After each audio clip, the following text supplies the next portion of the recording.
Hola amigos, yo soy Claudio Martinelli, vicepresidente de Kaspersky para Américas, y hoy voy a enfrentar, en el buen sentido, un especialista latinoamericano en las amenazas digitales que están aquí por cerca de nuestra región.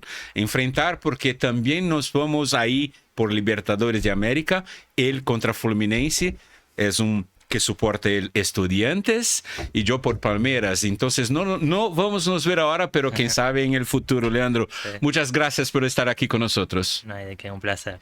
Bueno, Leandro, esta nuestra semana de ciberseguridad mostró y muestra a la gente el panorama de las amenazas y en especial las estafas. ¿Cómo están las amenazas, las estafas modernas en nuestra región de Latinoamérica? A grandes rasgos se están proliferando y muchísimo. Todo esto acarreado por el gran uso de las tecnologías digitales, de los medios digitales por parte de las personas. Es verdad que cada vez nuestra vida digital crece y crece y crece. Hacemos muchas cosas en el ámbito online, desde operar con nuestros bancos, bueno, utilizar redes sociales, la comunicación con familiares, etcétera. Toda nuestra vida se vuelca a lo que es el mundo digital. Y bueno, los atacantes saben eso y explotan ese uso intensivo que hacemos del mundo digital.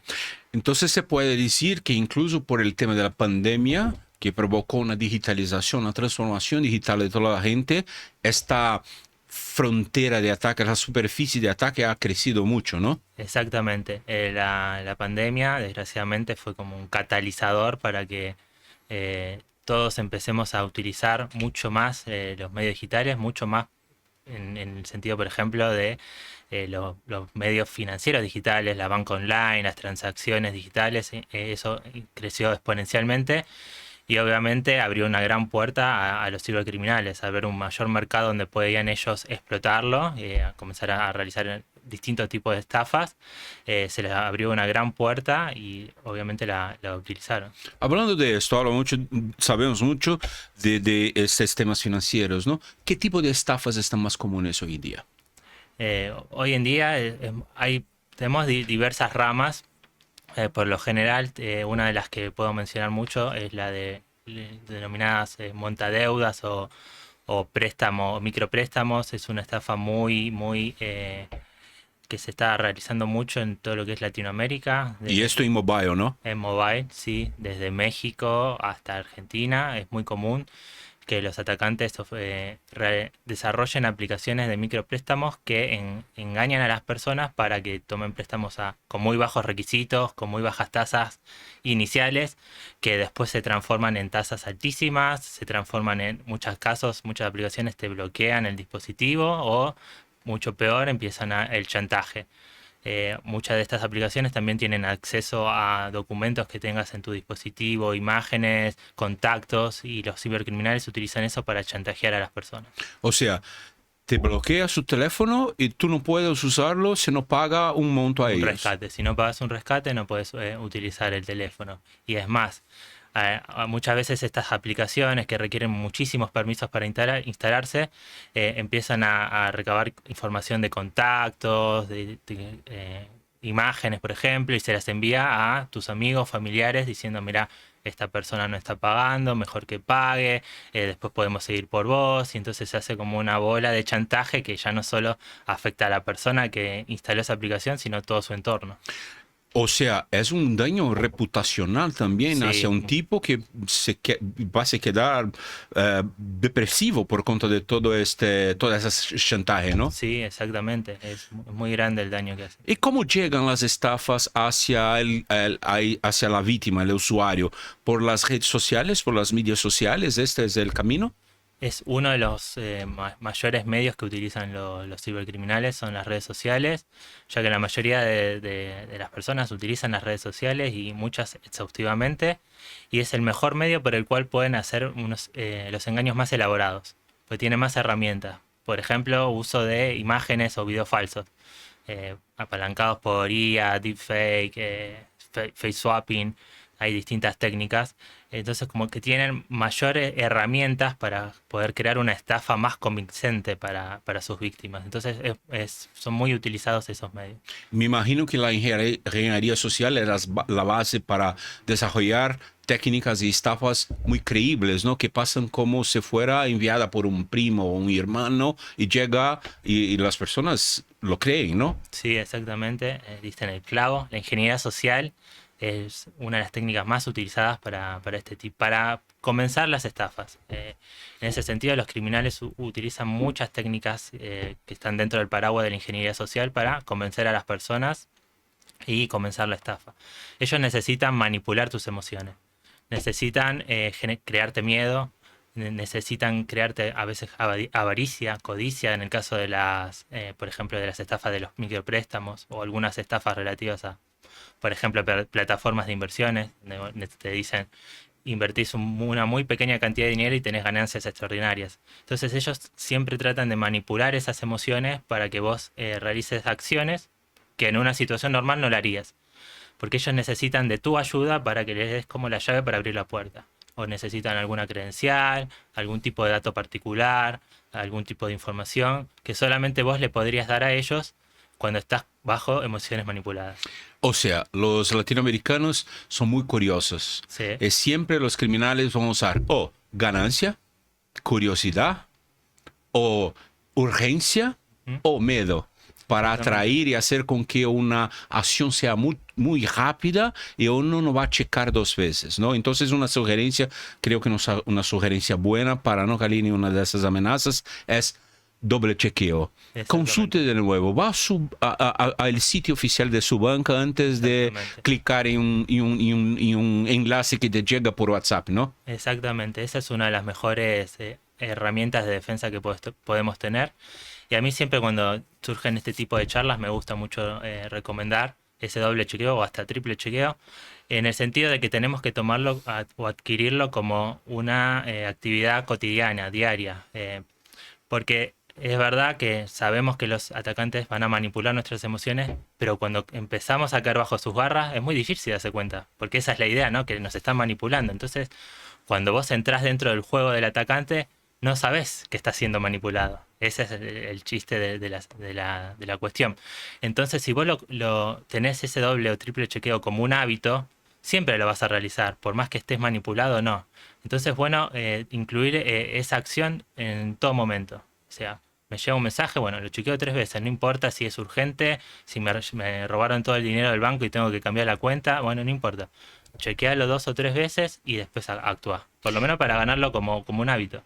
Sí, y me imagino que las mensajes, las comunicaciones están se quedando cada vez más sofisticadas, más creíbles, incluso con uso de inteligencia artificial para producir textos muy precisos, muy dirigidos hacia una víctima especial, ¿no? Entonces, me imagino que es muy difícil para un usuario común, una persona común, identificar o que es verdadero o que es falso, y tener una protección en su teléfono. Creo que es una actitud también muy prudente, porque una protección efectiva va a bloquear estos enlaces falsos, ¿no? ¿Qué crees? Sí, tal cual. Las tecnologías que utilizan los atacantes van evolucionando día a día y ya esa distinción o estos elementos que podíamos detectar anteriormente se están yendo. Esos correos con errores de ortografía, errores gramaticales, ya casi ni existen. Están muy bien escritos, muy dirigidos al público que va a recibir ese mensaje. Ya no importa si es... Anteriormente, por ejemplo, había cibercriminales brasileros que hacían ataques, por ejemplo, en Argentina, y tenías ese componente de portuñol. Ahora eso no existe más y cada vez va a ser... Te van a hablar con el che vos, ya ni siquiera... Incluso los tipos especiales de español de Argentina, de Colombia, de México, muy específicos, con ¿no? las palabras que usaría un argentino, con las que usaría un chileno, un colombiano, ya eso es indistinguible. Entonces, como decís, es muy importante también apoyarse en tecnologías de seguridad, porque van a ser una herramienta más para bloquear o que nos ayude a entender en dónde estamos parados y si estamos frente a una amenaza. Vamos a hablar de cosas nuevas. De hecho, los pagos instantáneos están proliferando por toda la región. Tenemos aquí en Brasil Pix, pero en Bolivia también se empieza con BRIP, ¿no? ¿Cómo están las estafas por detrás de estos pagos instantáneos en nuestra región? Y están proliferando muchísimo. Los atacantes están viendo un mercado muy creciente en este tipo de sistemas y lo están tratando de aprovechar al máximo.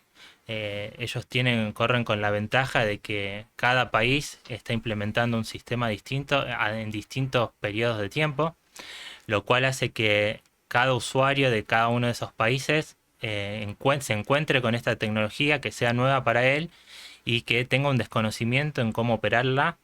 Y esa brecha de desconocimiento hacen que los atacantes puedan planificar mucho mejor sus estrategias, por ejemplo, de ingeniería social para engañarlos y introducirlos en alguna estafa.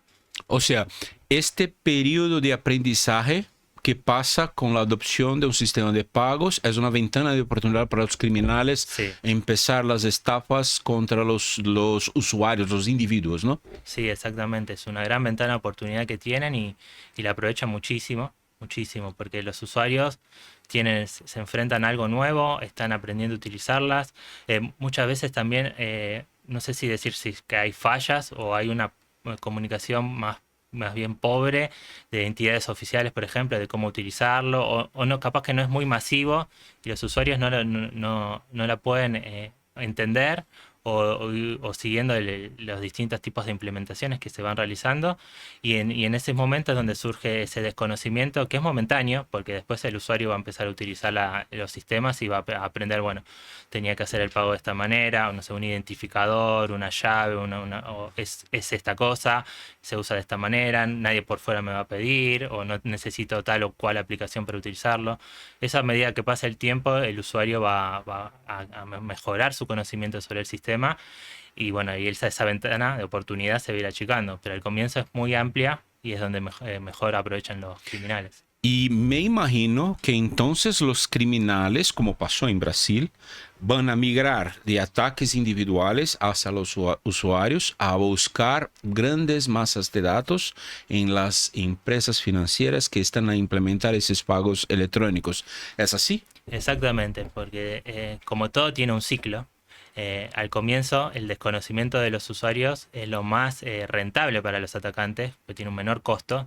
No van a ir tras la implementación porque es posible que quienes estén detrás de la implementación técnica por parte de organismos oficiales, bancos o billeteras digitales sea bastante más fuerte que atacar a los individuos. Pero una vez que esa ventana de oportunidad de desconocimiento se va achicando, tienen que empezar a buscar alternativas. Y es ahí donde van a empezar a tratar de intentar entender o explotar cómo son las implementaciones por parte de las distintas organizaciones, ya sea de los organismos oficiales, de los bancos, de las billeteras. Entonces van a ir por ese lado, tratar de ver, bueno, cómo implementó el banco X este sistema de pago, cómo lo implementó la billetera. Hay billeteras que son más conocidas que otras, tienen mayores recursos que otras. Bueno, vamos a la billetera con menor recurso, que seguramente debe tener alguna falla en la implementación. Entonces van a empezar a surgir esos ataques dirigidos a las organizaciones. ¿Y puedes nos dar un ejemplo cómo actúa una estafa contra el BRIB, por ejemplo? Ahora, en este momento, al ser un sistema muy nuevo, el atacante va a intentar ir por el lado del desconocimiento del usuario. Entonces va a tratar de cautivar al usuario, atraparlo a través de, por ejemplo, mensajes de SMS o correos de phishing, explotando ese desconocimiento, diciéndoles, por ejemplo, recibiste una transacción, tenés que aprobarla. Cuando eso no es así, el usuario no tiene que confirmar una transacción por fuera de su aplicación oficial. O, por ejemplo, tenés que utilizar esta aplicación para poder operar con el sistema. Cuando no es así, cada usuario tiene que operar a través de la aplicación de su banco, no de un tercero. Entonces van a ir aprovechando esos desconocimientos para tirar el anzuelo del phishing, ¿no? Y de ahí empezar a planear la segunda fase del ataque, ¿no? ¿Qué hacen una vez que tienen tu atención, la atención de la víctima? le dirijo a un sitio donde capturo sus credenciales, o le hago bajar una aplicación maliciosa que es un troyano y empiezo a operar en tu dispositivo móvil con otros fines. O sea, ahí tienen las distintas alternativas. Muy bien, te voy a contar una experiencia. Estaba viajando hacia Colombia y cuando retornaba de Colombia hay que llenar una forma electrónica para pasar por la inmigración. Sí.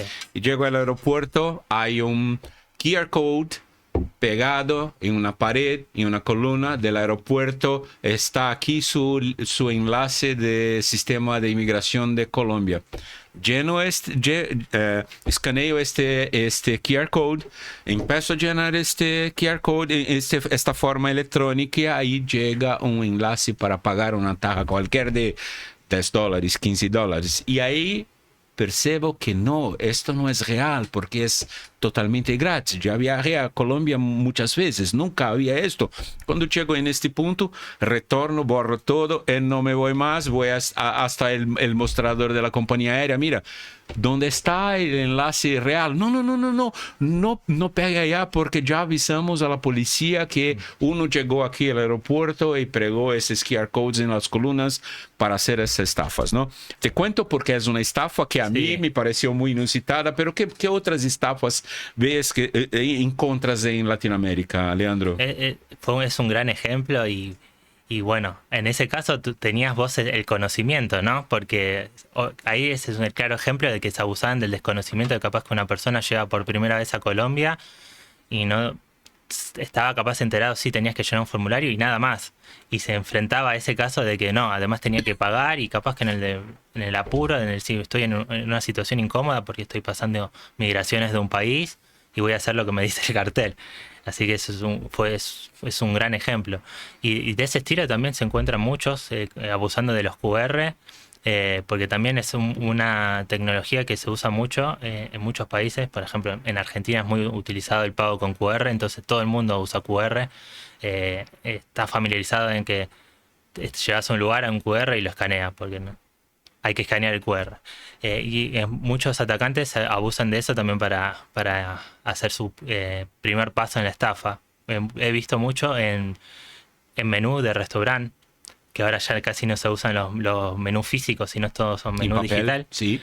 Y muchas veces son stickers, una calcomanía encima del QR del restaurante que apunta a un enlace para descargar un archivo, porque también muchas veces no es un menú digital online, sino que tenés que descargar un PDF a tu dispositivo.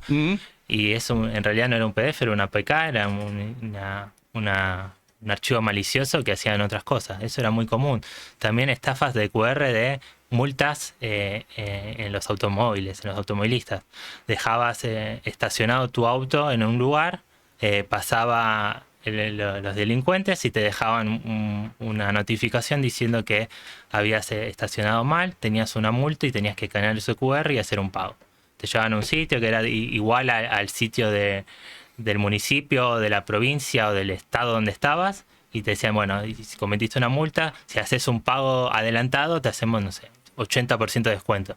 Y entonces vos veías que tenías una multa, no sé, por ejemplo, de $1000 y terminabas pagando, no sé, $100. Entonces decías, bueno, la pago porque me están haciendo un súper descuento.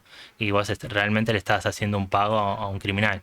Sí, mira, aquí tengo espacio para dar una sugerencia a nuestros amigos que están nos escuchando. Uno normal abre su cámara para escanear el QR code. Nosotros de Kaspersky tenemos un Safe QR Code Reader. Es una cámara que hace esto. Cuando escanee el QR code, chequee en nuestra nube de reputación Kaspersky Secure Network y retorna si es seguro o no. Entonces, una recomendación de ustedes, gratis, van a la tienda de Android y procuren el QR Code de Kaspersky, QR Code Reader de Kaspersky, porque ahí te va a evitar entrar en trampas que están originadas por los QR Codes. Mira, Leandro, ¿cuál es el papel de hoy en términos del uso de inteligencia artificial por parte de los criminales para aperfeiçoar sus estafas? Es muy importante y cada vez la tendencia nos dice que va a ser más importante aún. En ese sentido, los criminales utilizan mucho la inteligencia artificial, por ejemplo, en mejorar lo que son los ataques dirigidos. Ujú. Anteriormente, cuando tenían que hacer un ataque muy específico, tenían que emplear mucho tiempo para analizar a su víctima, hacer como una inteligencia sobre su víctima en redes sociales, dónde trabajaba, qué hacía, cómo se movía, para poder hacer un mensaje lo más convincente posible, y esto les llevaba mucho más tiempo, y si querían hacer varios ataques dirigidos era mucho más tiempo. Ahora con la inteligencia artificial los atacantes tienen esa herramienta que les permite analizar a muchas posibles targets, muchas posibles víctimas, mucho más rápido, y enviar, no sé, correos mucho más convincentes, capaz que en un solo clic. Eso lo están utilizando mucho y potencian mucho sus ataques. Esa automatización, esa velocidad y precisión que le da las inteligencias artificiales, utilizan muchísimo. Y otro de lo que utilizan mucho en ese sentido es el de deepfake o el deep voice. Poder utilizar estas distintas tecnologías de inteligencia artificial para hacer las estafas más convincentes. Ya teniéndose el uso de estas tecnologías, clonan voces con un pequeño segundos de audio que hayan conseguido de voz. Es más, si te estás un poco expuesto a las redes, entonces subiste un video hablando, el criminal puede capturar ese video y te replica la voz y te hace un mensaje de audio que lo envía por WhatsApp, que es súper convincente, que ni siquiera podés identificarlo. Lo mismo con el deepfake. Y lo utilizan muchísimo. Y muchísimo también en el caso de tratar de imitar a personajes famosos o a políticos para hacer más convincente el ingreso a la estafa. Lo utilizan muchísimo para, por ejemplo, promocionar, que esto es otro de los casos muy comunes ahora que se da en Latinoamérica, plataformas de inversión. Hay como un boom en invertir. Ya pasado el boom de las cripto, ahora es el boom de las inversiones. Invertí en tal Mercado de acciones, mercado de capitales. Claro, pero mirá que estás invirtiendo en una de las mayores empresas de este país y está avalada por el presidente, o está avalada por un asesor del presidente, o por esta persona famosa, que ya hizo una inversión y tuvo ganancias extraordinarias. Entonces, los videos que están realizando ahora son muy convincentes. Hace poco había analizado un video en Argentina del vocero presidencial, que era un deepfake. El vocero presidencial o habla todos los días o por lo menos una vez por semana. Los atacantes tienen miles de horas de esta persona en video que la utilizan para entrenar a la inteligencia que están utilizando para hacer el deepfake, y la hace a la perfección. Los modismos de la persona, cómo mueve las manos, los gestos, la voz, ya no hay cortes, ya no hay esos parpadeos raros. Y eso por tener, no sé, horas y horas de entrenamiento para sus modelos, para poder replicar la imagen de esta persona.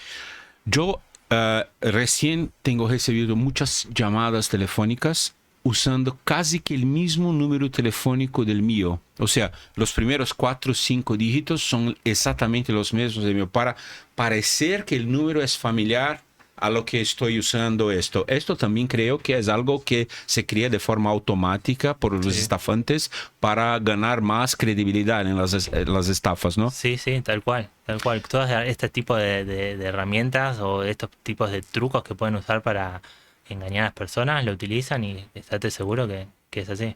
Bueno, ¿qué herramientas usan estos tipos, Leandro? ¿Es algo que está ahí en Deep Web, Dark Web, o incluso usan programas comunes que la gente normal podría usar para desarrollar estos deepfakes de videos o de voz? Es una buena pregunta y creo que la respuesta depende en frente de qué grupo de criminal te estés analizando.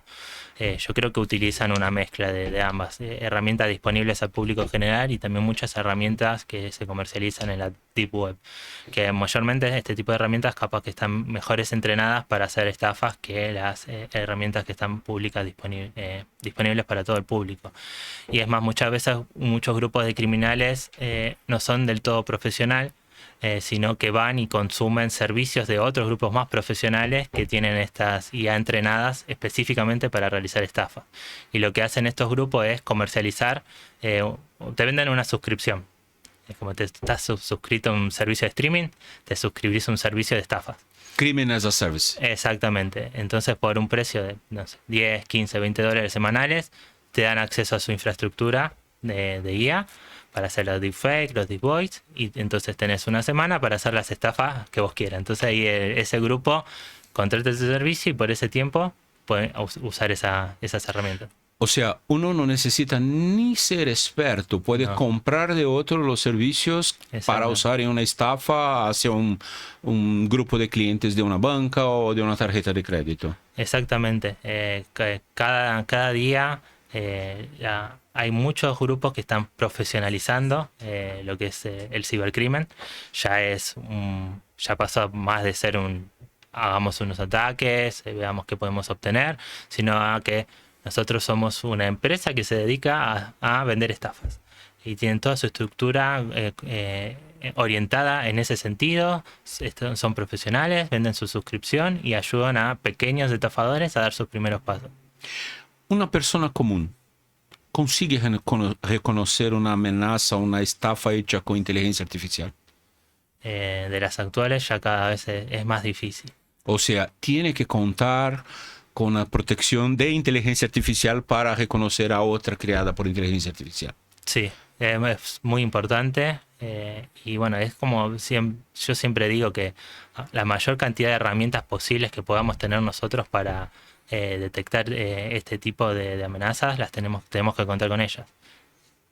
Y imagino que además de usar imágenes falsas con el individuo, con el usuario, también hay estafas donde se usa este tipo de imagen falsa para burlar el acceso en la biometría para los servicios digitales de tarjetas de bancos. Entonces creo que están usando también para acceder a sus cuentas bancarias, a sus servicios bancarios con uso de estas tecnologías de deepfake, ¿no? Sí, tal cual. Dentro de lo que te comentaba antes, hay muchos que venden servicios te vendemos la identidad de una persona. Porque de alguna manera hemos podido recolectar un montón de información de esta persona que te va a permitir usar su identidad para lo que quieras. Y por ejemplo, una de esas cosas es, podrías abrirte una cuenta en un banco online o en una billetera digital porque nosotros tenemos casi el 100% de la identidad de esa persona, que puede incluir desde documentos, o sea, la imagen de tu documento, de tu cédula, de tu pasaporte, imagen tuya, video, que eso lo puedes usar capaz que también te ofrecen servicios de estafas que vos cargas, por ejemplo, una imagen y la hacen en 3D y le dan movimiento. Pues viste que a veces cuando abrís una cuenta en un banco online o en una billetera, vos tenés que o pestañear, o cerrar el ojo, mirar para acá, mirar para allá. Acá, izquierda, derecha. Ese sistema el criminal ya lo tiene y lo comercializa. Vos lo único que tenés que hacer es subir una foto de tu víctima. Entonces ese estafador que compró ese kit de identidad tuyo va a tener la imagen, la va a cargar en el otro sistema y va a hacer que mires para acá, mires para allá y tengas tu cuenta abierta, tu cuenta falsa abierta en una billetera digital. Y de ahí, no sé, poder pedir un préstamo si está habilitado y ya alguien tuvo un préstamo a tu nombre. ¿Tienes algún caso famoso de robo de robo financiero que sea usando estas técnicas de IA, de face swap? ¿Tienes algún caso que pueda comentar con nosotros? Sí, hay varios casos documentados. Hay casos, por ejemplo, hace poco hubo un caso en Asia donde usando face swapping convencieron a una persona que trabajaba en finanzas de una organización de hacer una transferencia porque era su jefe, le había mandado audios de WhatsApp con su voz, usaron Deep Voice y después hicieron una pequeña videollamada con face swapping y entonces esa persona vio a su jefe y hizo la transferencia que le había pedido su jefe y en realidad hizo una transferencia a un desconocido y le han robado el dinero. Por Dios. Entonces, bueno, cuando hablamos de usuarios individuales, el monto normalmente está más limitado, pero creo que los criminales están ahora cambiando, direccionando hacia empresas, porque las empresas poseen más plata, sus bolsillos son más grandes, sus billeteras son más grandes, ¿no? ¿Cómo crees que las empresas se pueden protegerse de las estafas digitales hoy? Bueno, ahí tenemos como varias patas o puntos importantes que podríamos mencionar. Obviamente uno de los más fundamentales es tener todos los sistemas de seguridad en su lugar, o sea, poder obtener la mayor cantidad de protección en cuanto a estafas que nos brinden estos sistemas avanzados de seguridad, a la vez de tener sistemas actualizados, parchados, todas las recomendaciones habituales que realizamos. Después otro punto muy importante que yo siempre hago foco mucho es en la concientización, porque en caso de que las primeras barreras no puedan funcionar como el cortafuego, de decir, mira, esto es una estafa y ya te lo corto de entrada, si llega a filtrar, ahí toma mucha más relevancia lo que puede hacer la persona frente a esa estafa, ¿no? Entonces esa persona tiene que estar capacitada de alguna manera para empezar a identificar algunos tipos de estafa. ¿Qué pasa si alguien me solicita dinero? Tengo que seguir un procedimiento, por ejemplo, tiene que haber un procedimiento que yo tenga que cumplir para poder hacer esa transacción. ¿Por qué medios me contactaron? ¿O son medios oficiales o no? A veces tenés una plataforma de video oficial y te contactaron por una no oficial. Eso es una alarma. Y después mucho también trabajar sobre cómo analizar el contexto en el cual nos llega el video y el contenido que tenemos del video. Como hablábamos antes, ya es muy difícil poder detectar analizando solamente el contenido, de ver si me pestañeó 3 veces, se cortó el video o la voz está muy entrecortada. Eso ya es mucho Ya no más pasa difícil. más. No.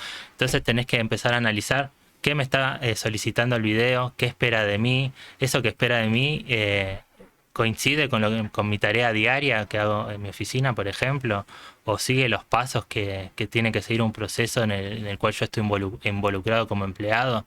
Suele suceder eso. Entonces tratemos de analizar el contexto, desde dónde viene el video, en dónde apareció y qué es lo que me pide el video, porque como hablábamos al principio, el atacante siempre necesita de tu mano para poder empezar la estafa. Entonces te va a pedir algo. Eso que te está pidiendo tiene sentido, está dentro de tus tareas habituales, sigue los procedimientos. Entonces, mucha concientización por ese lado también. Bueno, hablaste del montadeudas, micropréstamos de México, que es muy común ahí en México, Sí. pero me cuentas, ¿qué países son más afectados por las estafas en América Latina? Porque tenemos un continente de 600 millones de personas, o sea, me imagino que no es igualito para todas las partes, hay más aquí, más allá y tipos distintos. ¿Cómo Sí. está la distribución de esas estafas? ¿Dónde más Sí, miedo? sí, bueno, los estafadores, al tomar su actividad como un trabajo y necesitar minimizar gastos y maximizar ganancias, ellos siempre apuntan a los mercados más grandes. Y esos mercados más grandes en Latinoamérica son Brasil, obviamente lejísimos, el más grande, México y Colombia. Ahora mucho Colombia. Son como los principales 3 países en los cuales los atacantes están como poniendo foco. Y como también te mencionaba antes, ahora al tener tantas tecnologías de que les permitan romper esas barreras geográficas tan fácil, ya no es tan difícil, por ejemplo, para un atacante que viva en Brasil atacar Colombia o México por el tema de que la tecnología disponible hace que un mensaje de phishing, ahora que escriba alguien de habla portuguesa a alguien de habla español, sea prácticamente indistinguible. Entonces esas barreras se rompen y los atacantes van a esos mercados donde mayor cantidad de personas o posibles víctimas hay. Bueno, o sea, el tamaño del mercado, la población, Ujú. también la adopción de medios digitales y creo que en tercero, el uso de sistemas financieros digitales. Esos 3 puntos Sí, deben direccionar la acción de los sí, criminales hacia algunos territorios, ¿no? exactamente. Y ahí también muy buena tu aclaración para, por ejemplo, dar el caso de Chile, que tiene un gran sistema financiero en crecimiento y también es bastante buscado por los criminales. O sea, ni tiene una población tan grande, No, pero como es muy conectada, tiene un sistema financiero muy sí. digital, también se torna un Y blanco tiene, de... o sea, el atacante ahí va a tener una mayor ganancia también. Bueno, hablamos de tamaño de este mercado, cantidad de datos. ¿Qué tan valiosos son nuestros datos en el mercado negro? Muchísimo, muchísimo, y muchas veces no tomamos relevancia de lo tan importantes que son. Cuando hablamos siempre de las estafas y qué busca un criminal, obviamente buscan dinero, pero en caso de no encontrar dinero o tener algún impedimento en la estafa que le impida llegar al dinero, van a ir por tus datos, porque es un bien intermedio que posteriormente se va a transformar en dinero, porque ellos al recolectar la mayor cantidad de datos, la mayor diversidad, pueden venderlas en un mercado negro. Como hablábamos antes, si pueden lograr desarrollar, por ejemplo, un infostealer, esos malware que se dedican a robar información, van a recolectar un montón de información de distintas víctimas que después la van a poder vender en el mercado.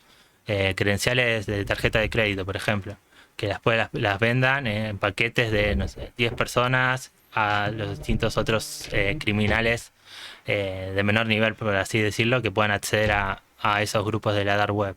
O robar imágenes para después usarlas, como hablábamos antes, para crear perfiles falsos en una billetera y hacer un préstamo a tu nombre. Entonces el valor de los datos cada día toma más relevancia porque es muy utilizado para, por ejemplo, esta venta de suscripciones de estafa as a services, como hablábamos antes. Bueno, entonces una pregunta más, Leandro. ¿Cómo un usuario común puede hacer para proteger sus datos personales? ¿Qué sugerencias podría compartir con nosotros? Bueno, tengo varias sugerencias.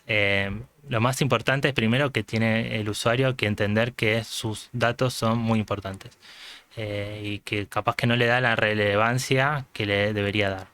¿Por qué? Porque cualquier tipo de información que tenga un cierto carácter de confidencialidad o privacidad puede ser utilizada en su contra. Entonces, como primer consejo que a mí siempre me gusta dar es tratar de limitar compartir datos en medios digitales.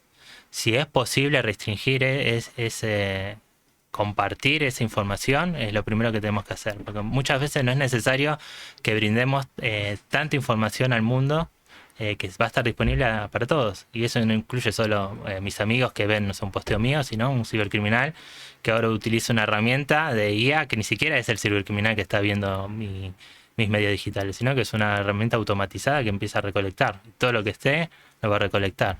Entonces, como segunda medida sería evitemos compartir tanta información que es de carácter privada en el mundo digital.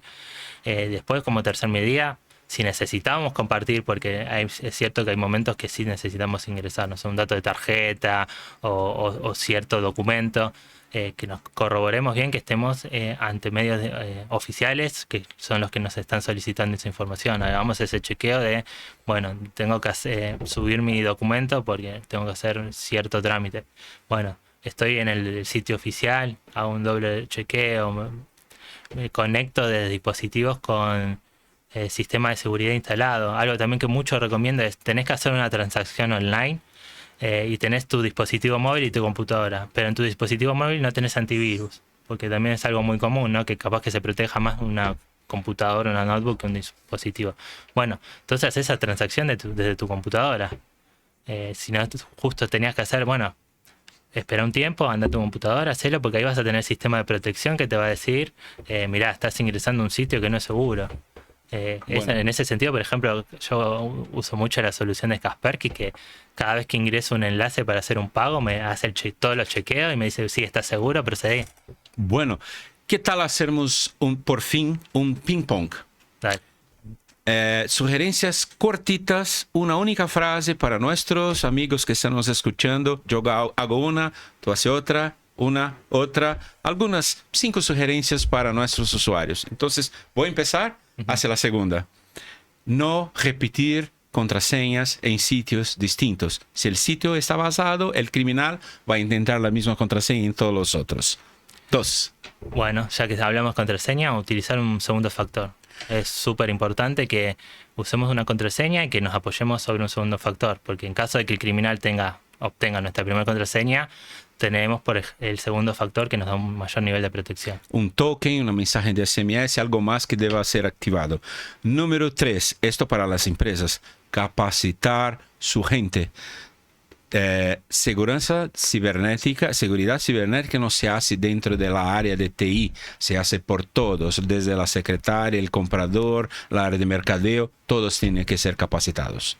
Bueno, ya que entramos en el mundo organizativo, sistemas actualizados y parchados, que es también algo a veces complejo, llevar a cabo por las organizaciones, pero los criminales utilizan muchas vulnerabilidades nuevas para dar sus primeros pasos dentro de las organizaciones. Y la última, segmentación de red. No hay por qué todos tienen acceso a todos los servidores, a todos los sistemas. Si algo pasa malo, con segmentación va a contener los daños a un determinado pedacito de su red y no a toda la instalación. Bueno, Leandro, muchas gracias. Creo que ha sido una oportunidad de compartir un poco más de nuestra Semana de Ciberseguridad de Latinoamérica. Y chicos, amigos, continúen con nosotros. Tenemos mucho más a hablar. Muchas gracias.